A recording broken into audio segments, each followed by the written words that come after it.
এই রনো, জন্মদিন এত বেলা অবধি ঘুমোতে নেই। পরি কোথায়? প্রত্যেকবার জন্মদিন প্রত্যেকবারই আমি ফাঁসি। জন্মদিনে বোনের মুখ না দেখে সে চোখই খুলবে না। যেন বোনকে চোখে হারাচ্ছে।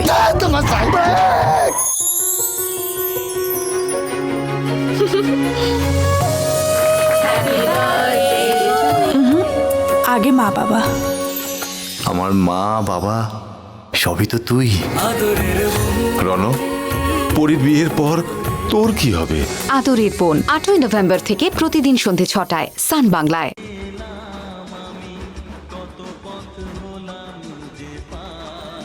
সায়ন, তোর মাথাটা কি একদম গেছে? কেন বাবা এই কথা কেন বলছো? আজকে নবমীর দিন, তুই অফিস যাচ্ছিস? কি কাজ আছে তোর? আজ তোর অফিসে একটা লোকও আসবে? না বাবা, আসলে কাজের এত চাপ পড়ে গেছে না, তার উপর পুজোর সময় তো, তাই গাড়ির চাহিদা খুব বেশি। বাবা, তুমি এখন ওদের বুঝলে না? তুমি শানকে জিজ্ঞেস করো তো, ও আদৌ অফিসে যাচ্ছে না ভিতর থেকে পালাচ্ছে? মানে সায়ন, বড় বৌমা কি বলছে? সত্যি করে বলতো, ব্যাপারটা কি? বৌদি তুমি কেন ভুলভাল কথা বলছো বলো তো? ও ভুলভাল কথা বলছি তাই তো? হ্যাঁ, বলবো বলবো বাবাকে বলবো আগের দিন কি ঘটনা ঘটেছিল বলবো। তুমি একটু চুপ করবে? দয়া করে পুজোর দিন কোনো অশান্তি করো না। সায়ন, আমি তো তোদের হাব ভাব কিচ্ছু বুঝতে পারছি না। এসব হচ্ছেটা কি? তোকে কতবার বুঝিয়ে বলেছি যে বৌমার সঙ্গে একটু মানিয়ে গুছিয়ে চল, যাতে তোদের ভালো হয়। তাই জন্য তোদের হানিমুনে পাঠাবার ব্যবস্থা করলাম। আর তারপরেও বড় বৌমার কাছ থেকে এরকম কথা শুনতে হবে আমাকে? বাবা, বৌদি একটা ঘটনা দেখে আমাদেরকে ভুল বুঝছে, আসলে তেমন সাংঘাতিক কিছুই হয়নি। আমি কোনো কথা শুনতে চাই না। আজকে তুমি অফিসে যাবে না, ব্যাস। নতুন বিয়ে হয়েছে, কোথায় ঘুরবি ফিরবি বাইরে খাবি তা নয়, উনি অফিসে চললেন। আরে জানো বাবা, আমরা দুজন কিন্তু খুব মজা করেছি। কালকে ঠাকুর দেখেছি প্রচুর, তারপরে যে রেস্টুরেন্টে খেয়েছিলাম, তার স্বাদটা এখন আমার মুখে লেগে আছে। আজকেও যাবো ঘুরতে, জানো তো, খুব আনন্দ করব। দেখ, পুজোটা কি করে এনজয় করতে হয় শেখ। আমার নজর কিন্তু কিচ্ছু এড়ায় না, সব লক্ষ্য করেছি। তুই এই কদিন বৌমাকে নিয়ে কোথাও বেরোসনি, তাই এতদিন দেখে দেখে আজকে তোকে বলতে এসেছি, আজকে তুই বৌমাকে নিয়ে মণ্ডপে অবশ্যই যাবি। আর বৌমা, তুমি রেডি হয়ে নাও, হ্যাঁ? আর সায়ন যে শাড়িটা তোমায় দিয়েছে, আর তুমি সেইটা পরবে। শাড়ি? আপনার ছেলে আমাকে কিছুই দেয়নি বাবা।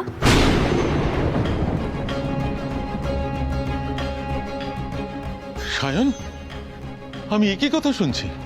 বাবা দেখলেন দেখলেন তো, আমি সত্যি কথা বলছি, তার প্রমাণ। না বাবা, আসলে আমি প্ল্যান করেছিলাম যে বিথিকে নিয়ে একসঙ্গে কেনাকাটি করব, কিন্তু এমন কাজের চাপ না, সেটা হয়ে ওঠেনি। সায়ন, তুই আমার ছেলে হয়ে এইরকম দায়িত্বজ্ঞানীর মতো কাজ করবি, এ তুমি স্বপ্নেও ভাবিনি। একজন বাইরের মেয়েকে বাড়িতে এনে তার সঙ্গে এইরকম ব্যবহার করছিস তুই। আমি কিন্তু পরিষ্কার বলে দিচ্ছি, যদি তোমাদের মধ্যে কোনো ঝামেলা হয়ে থাকে তাহলে সেগুলো মিটিয়ে আজকে তোমরা অবশ্যই পুজো দেখতে যাবে। আমার কথা যেন অন্যতা না হয়।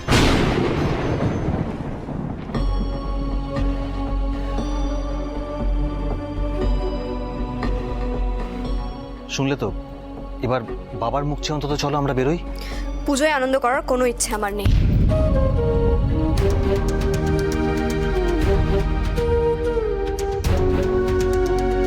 একটা কথা বলবে, এই সম্পর্কটাকে টিকিয়ে রাখার সব দায়িত্ব কি আমার? আমি বুঝতে পারছি না তোমাকে ভালোবেসে আমি কি অপরাধ করেছি। বলো না, কি অন্যায় করেছি আমি? এসব কথা আমাকে বলার তো কোনো মানে হয় না। আমি তো তোমার কাছ থেকে কিছুই চাইনি। বিথি, আমিও তোমায় কখনো কোনো কিছু দিয়ে কার্পণ্য করিনি। আমি তোমাকে প্রাণপণে সবসময় ভালোবাসার চেষ্টা করে গেছি। তোমায় কেউ খারাপ না ভাবে তাতে তোমাকে সবসময় আড়াল করার চেষ্টা করেছি। তাতেও কি তোমার মন কখনো টলে না? আমি তো মুখ বুঝে তোমার সাথে ঘর করে যাচ্ছি।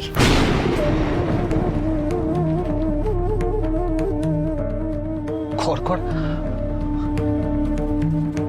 তোমার মনে হয় এটা ঘর করা? একজন উত্তর মেরু দক্ষিণ মেরু থেকে ঘর করা যায় বিথি? আমার ভালো মানুষ বাবা তোমাকে আজকে অনুরোধ করলে না, তুমি সেটাও মানলে না, তুমি তাকে অসম্মান করলে। একদম বাজে কথা বলবে না, আমি ওনাকে কোনো রকম অসম্মান করিনি। বাবার ইচ্ছেটা না মানে তাকে অসম্মান করা নয় বিথি। আমি আমি আমি সত্যি আর সহ্য করতে পারছি না বিথি। এবার কিন্তু আমার ধৈর্যের বাঁধ ভেঙে যাচ্ছে। পরিষ্কার করে একটা কথা বলো তো, তুমি এই সম্পর্কটা রাখতে চাও না চাও না?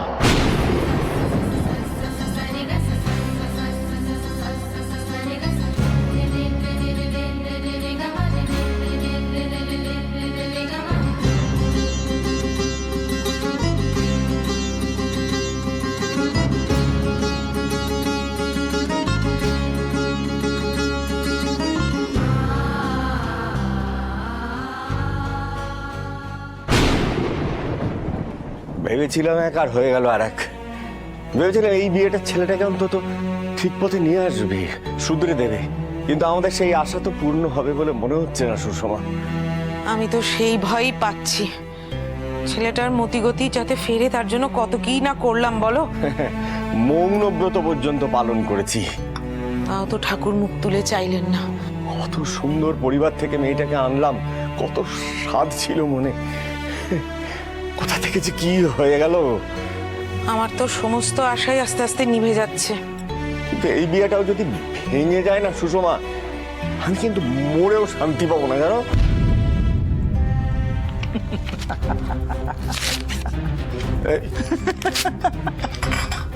কি কি রে কি রে, এটি কি করলি এটা তুই?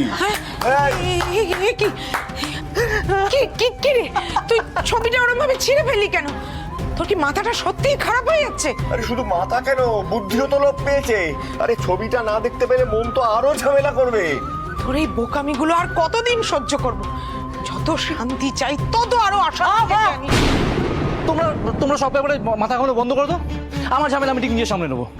কালকে হঠাৎ ছবিটা দেখে আমি বুঝতে পারছিলাম না কি করবো, কিন্তু তারপর আমি একটা কাজ করেছি। কি করেছিস? মাথাটা একটু ঠান্ডা হতেই না আমি বালিশের তলা থেকে গিয়ে ছবিটা সরিয়ে দিয়েছি। আর যদি ছবিটা না সরাতাম না, তাহলে মন ওটাকেই প্রমাণ করে আমার সঙ্গে ঝামেলা শুরু করতে পারত। আরে তোকে আর কতভাবে বোঝাবো রে, তুই শান্তিতে সংসারটা কর না। তোর তো সংসার করার কোনো লক্ষণই দেখছি না। মা এত ফালতু কথা কেন বলছো বলো তো? হ্যাঁ, এত ফালতু কথা কেন বলছো? চুপ করে থাকো না। মন কোথায়?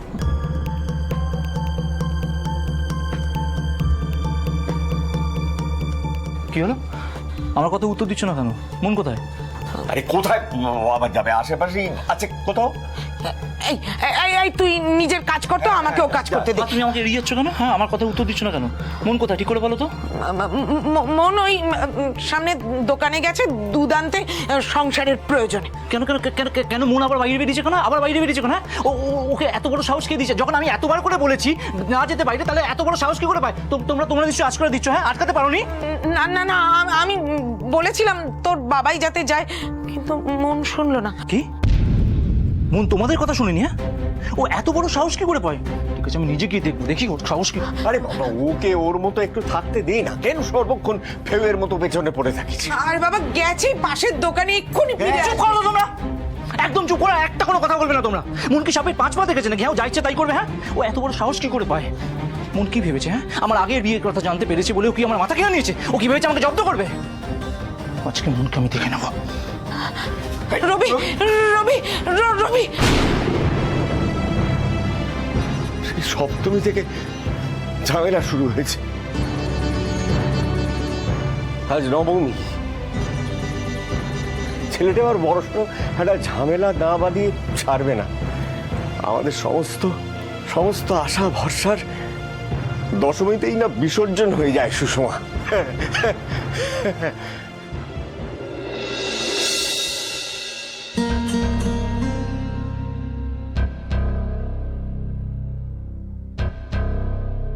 আসলে ছেলেটার আমার বড্ড বিপদ যাচ্ছে, ওই জন্য পুজোর দিনে আপনাকে কষ্ট দেওয়া। না না, কষ্টের আর কি আছে? মানুষের জন্য কাজ করাটাই তো আমাদের একমাত্র কাজ। আর তাছাড়া আপনারা যাতে ভালো থাকেন সেটা দেখাই তো আমাদের কর্তব্য। আসলে কি বলুন তো, ছেলেটা এখন একটু ভালো আছে, মানে নিজের চেষ্টায় একটা দোকান করেছে, ট্রাক একটা নিজের হয়েছে, রোজগার পাতিও এখন বলতে নেই ভালোই। তাহলে কি বলবো, দেখুন না, আমার মেয়েটার এই সদ্য বিয়ে দিলুম, বিয়ে পরে না জামাইয়ের চাকরি চলে গেল। আমার অমন বড় লোক, পড়াশুনো জানা, কত ভালো জামাই, এখন আমাদের সঙ্গে থাকছে। তারপর আমার ছোট ছেলেটা বিশু, কি একটুখানি আমাদের মধ্যে একটু ওই কথা কাটাকাটি হয়েছে কি হয়নি, বাড়ি ছেড়ে চলে গেল জানেন। হ্যাঁ, আমাদের কথাতে কোনোদিন রাগ করে না, রাগ করলেও ঠান্ডা হয়ে যায়। সেদিন হঠাৎ করে রেগে বাড়ি ছেড়ে চলে গেল। আমি এমন কিছু বলিনি জানেন তো, মানে রাগ হয়ে গেলে বাড়ি থেকে বেরিয়ে যায় এমন তো সব মায়েরাই বলে বলুন। কি যে ছেলের সেদিন হলো, একেবারে দুমদুম করে বেরিয়ে গেল, কোনো খবর নেই জানেন। কি হলো বলুন দেখিনি? আর বৌমার কথা আলাদা করে আর কি বলবো, শুরুর দিন থেকে শাশুড়িকে মোটে সম্মান তো করে না। মা কি হচ্ছেটা কি? এসব নিয়ে তুমি আবার শুরু করলে কেন, কি হয়েছে তাতে? মিথ্যে তো কিছু বলছি না, কথাতেই আছে। জ্যোতিষ, ডাক্তার, এদের কাছে কিছু লুকোতে নেই, বুঝলি? সত্যি তো বলছি। হ্যাঁ বলবোই তো, তুই আমাদের মাঝখানে একদম আসবি না। আজকাল সব শাশুড়িদের মধ্যে একই কথাই শুনি, ছেলের বউয়েরা শাশুড়িদেরকে সম্মান করে না। দুঃখ করো না মা, এগুলো আজকাল অনেক মেয়েদেরই নতুন ফ্যাশন। শাশুড়িদের কথা না শোনাটা ওদের কাছে যেন একটা বাহাদুরি। ভালো বলেছেন, ফ্যাশনই বটে। আমাদের সংসারের এসব সমস্যা কবে মিটবে বলুন দেখিনি? একটু দেখে বলুন না, আর তো পারছি না। মা মাথা ঠান্ডা করে আমাকে কাজটা করতে দাও না, একটু দাঁড়াও। হ্যাঁ রে ইন্দ্র, এই শাগনিক আর নীরার কাগজ দুটো তো নেই। না না, ওদের কাগজের কোনো দরকার নেই, আপনাদের কাগজ দেখলেই হয়ে যাবে, কারণ ওরা তো এই বটগাছের ছায়াতেই থাকে। আমাদের ভাঙা সংসারটা জোড়া লাগাবার একটা উপায় করুন। কিন্তু মা, আপনাদের সংসারে তো কোনো সমস্যা নেই।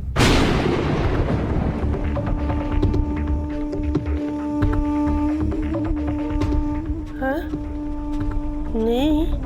কাগজ তো পরিষ্কার, তবে হ্যাঁ আপনার বড় ছেলের ক্ষেত্রে দু একটা বিপদের ইঙ্গিত আছে, কিন্তু সেটা এড়ানো সম্ভব। ওমা, সে কি কথা? না না, আমার ছেলের যাতে ব্যবসায় উন্নতি হয়, ভালো হয়, ওই জন্যই তো আমাদের আলাদা থাকার বিধান। মানে আমিও কিন্তু ওই মানে মৃত্যুর হাত থেকে, মানে আমারও কিন্তু একসঙ্গে থাকলে একটা প্রাণের ঝুঁকি আছে, আপনি দেখুন। মা ছেলে আলাদা থাকেন? ছেলে ব্যবসায় ভালো করবে বলে, আর আপনার প্রাণের ঝুঁকি? কিন্তু মা, তেমন তো কিছু দেখলাম না। কিন্তু কিন্তু ওই সাধু বাবা তো পরিষ্কার বলে দিয়েছিলেন, আমি যদি ছেলের সঙ্গে থাকি তাহলে বিপদ আছে। না না মা, এসব নিয়ে চিন্তার কোনো কারণ নেই। আসলে আমাদের এই জগতে পয়সা রোজগারের জন্য এত বাজে লোক ঢুকে পড়েছে যে আর কি বলবো। এমন অনেক সাধু আছে যাদের লোকেরা পরিবারে ভাঙন ধরাবার জন্য কাজে লাগায়। আপনাদের চিন্তা করার মতো কিচ্ছু নেই। আপনার দক্ষিণা। আমি বলি কি, আপনাদের এই আলাদা থাকার বিধানটাই ভুল। আসি।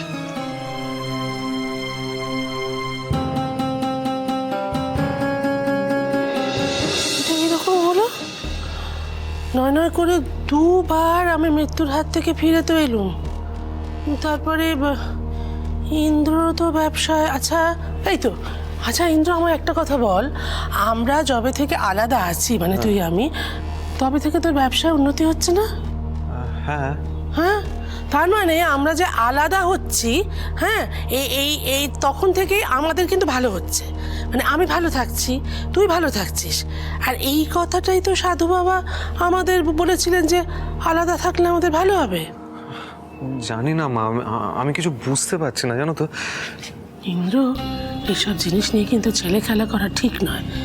দেখ, ইনি একরকম বললেন, আবার সাধু বাবা আরেক রকম বলে গেছিলেন। আমার কিরকম একটা লাগছে জানিস তো। চ, আর একজন জ্যোতিষীর কাছে যাই। শোন না, ভাবছি এবার গাড়ি না নিয়ে গেলে কেমন হয়? হেঁটে হেঁটে আমি ঠাকুর দেখতে পারবো না ভাই। কি, তোর জন্য কি গাড়ির ব্যবস্থা করতে হবে নাকি? আর ইয়ার কি মাছ, শোন না, ভাবছি এবছর সাইকেল নিয়ে গেলে কেমন হয়? সাইকেল? আরে সাইকেল অত ঘুরবো কি করে? কি যে বলিস না। আরে সাইকেলই ভালো। তুই এক কাজ কর, তুই শুধু আমরা কোথায় কোথায় ঘুরতে যাচ্ছি সেই ভাগগুলো করে ফেল। একদম ঠিক আছে। এই মনে, তুমি এভাবে বেরিয়েছো কেন? হ্যাঁ, দেখতে পাচ্ছ না এখানে চ্যাংড়া ছেলেগুলো আড্ডা মারছে? আরে ওরা তো নিজের মতন গল্প করছে, তাতে আমার কি? আমি বাড়ির কাজ করবো না? না, বাড়ির কাজ তুমি করবে না। তোমাকে এতবার বলেছি আমার কথা মেনে চলার জন্য, সেটা কি তুমি ভুলে গেছো? তুমি বাবা মার কথা পর্যন্ত শুনছো না। তোমার যা বলার ছিল বলা হয়ে গেছে, এবার সরো, আমাকে যেতে দাও। সরে যাও মানে? তুমি কি আমার কথা পাত্তা দিচ্ছ না? না, দিচ্ছি না। আমি এতদিন অনেক কিছু সহ্য করেছি, এখন আমার যখন ইচ্ছে বাইরে বেরোবো আর যার সাথে ইচ্ছে কথা বলবো। ভাই বলছি, এবার পুজোতে ঘুরতে যাবে না? হ্যাঁ বৌদি, এবার আমরা ঠিক করেছি সাইকেল নিয়ে যাবো, বুঝলে তো? দূষণ মুক্ত গাড়ি, কোনো ঝক্কি ঝামেলা কিছুই নাই বৌদি। শুধু প্যাডেল করো আর চালাও, তেলও ভরতে হবে না। খুব ভালো। বলছি এইবার কোথায় কোন ঠাকুরটা ভালো হয়েছে কিছু শুনেছো? এবার না বেশি দূর যেতে হবে না, আমাদের পাশের পাড়ায় দারুণ প্যান্ডেল করেছে। প্যান্ডেল, আলো, প্রতিমা সবেতেই তাক লাগিয়ে দিয়েছে বৌদি। ওই সুন্দরী বৌদি পেয়ে কথা বলতে খুব ভালো লাগছে, হ্যাঁ না? চ্যাংড়া ছেড়ে তো মেয়েটা ঠ্যাং ভেঙে দেবো। তুমিও খুব ভালো বেরিয়েছো, হ্যাঁ তাই না? হ্যাঁ চলো বাড়ি চলো, তোমার সব তেল বার করো, চলো বাড়ি চলো। রবিদা বৌদিকে হাত তুলছো কেন? আমাদের সামনে একজন মহিলাকে হাত তুলছো তুমি? দেবো বেশ করবো, বেশ করবো। আমার বউয়েরকে আমি হাত তুলো, তাহলে তোদের বাপের কি রে? হ্যাঁ আমাদের মাঝখানে কথা বলে না মেয়ের লাশ ফেলে দেবো। চলো বাড়ি চলো, চলো। মাথা খারাপ হয়ে গেছে, আমার ব্যথা লাগছে। ব্যথা তো লাগবেই। যখন আমার কথা শুনতে বলেছিলে, আমার কথা শুনেছিলে? হ্যাঁ আমার কথা মেনেছিলে? একটা ছবি দেখে নিজেকে কেউ কেটা ভেবে নিচ্ছ? হ্যাঁ চলো বাড়ি চলো, আজকে তুমি আমার আসল রূপ দেখে চলো বাড়ি চলো। মা দুর্গা, আমার ছেলেটাকে সুমতি দাও, আমাদের উপর সহায় হও মা। চলো চলো ভিতরে চলো। লাগছে আমার, ছাড়ো আমাকে। কি করছিস? তোমার এই হাত খুলে পড়ে যাক। হ্যাঁ তোমার বন্ধু বাড়াবাড়ি হয়েছে না, আজকে দেখি তোমার কত পড়তা। দেখি চলো। কি করছিস? শান্ত শান্ত হ বাবা, পুজোর দিনে এরকম ঝগড়াঝাটি করে বাড়িতে। তোমরা তো খালি আমার দোষী দেখো সব সময়। আজকে তোমার এই আদরের বৌমা কি করেছে তুমি জানো? হ্যাঁ পাড়ার ওই চ্যাংড়া ছেলেগুলোর সঙ্গে না রসিয়ে আড্ডা মারছে, রসিয়ে আবার পুজোতে ঘুরতে যাওয়ার কথা বলছিল। বাবা এরপর তো কোনদিন দেখবো যে আমরা যখন ঘরে থাকবো তখন এসে ঘরে এনে রাখবে ওদের। নোংরা মন তোমার, তাই তোমার ওরকম মনে হয়েছে।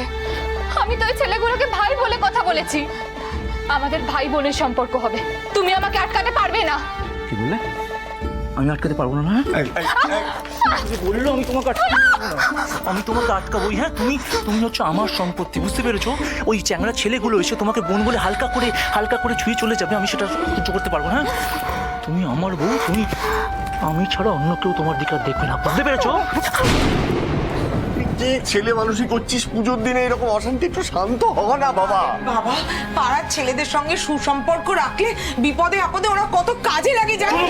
তোমরা আমাকে যাই বলো, হ্যাঁ আমি না কিছুতেই বুঝবো না। হ্যাঁ আমি মনকে আগে শিক্ষা দেবো, তারপর হবে। হ্যাঁ এই চলো ভিতর, চলো চলো চলো ভিতরে চলো চলো। কি হলো?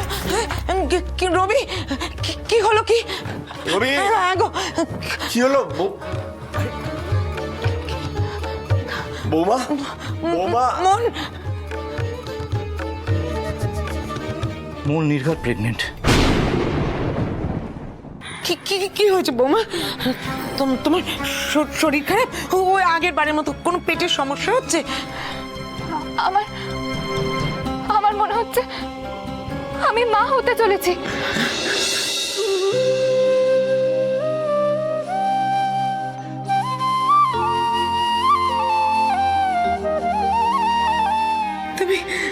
তুমি সত্যি বলছো বৌমা? এই কি কথা শোনালে মা? মা সত্যি তুমি মা হতে চলেছ? এ তো আমাদের পরম সৌভাগ্য। এটা যদি সত্যি হয় মানে আমাদের বাড়িতে নতুন কেউ আসছে, আমাদের তো আর খুশির সীমা থাকবে না গো।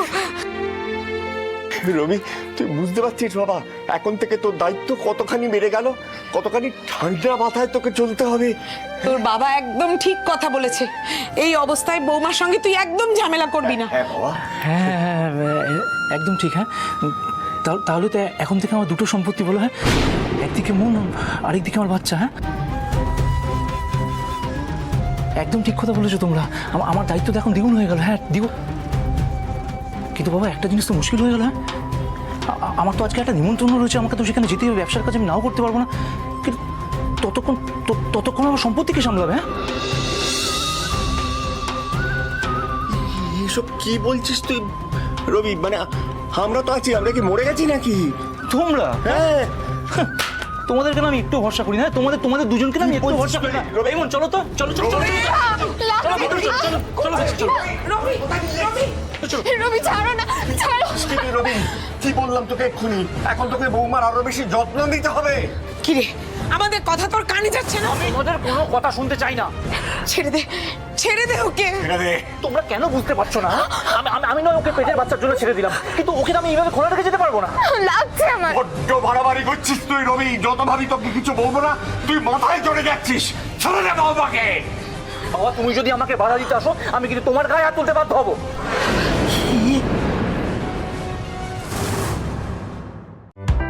অফারটি শুধুমাত্র ভারত ও বাংলাদেশের দর্শকদের জন্য প্রযোজ্য।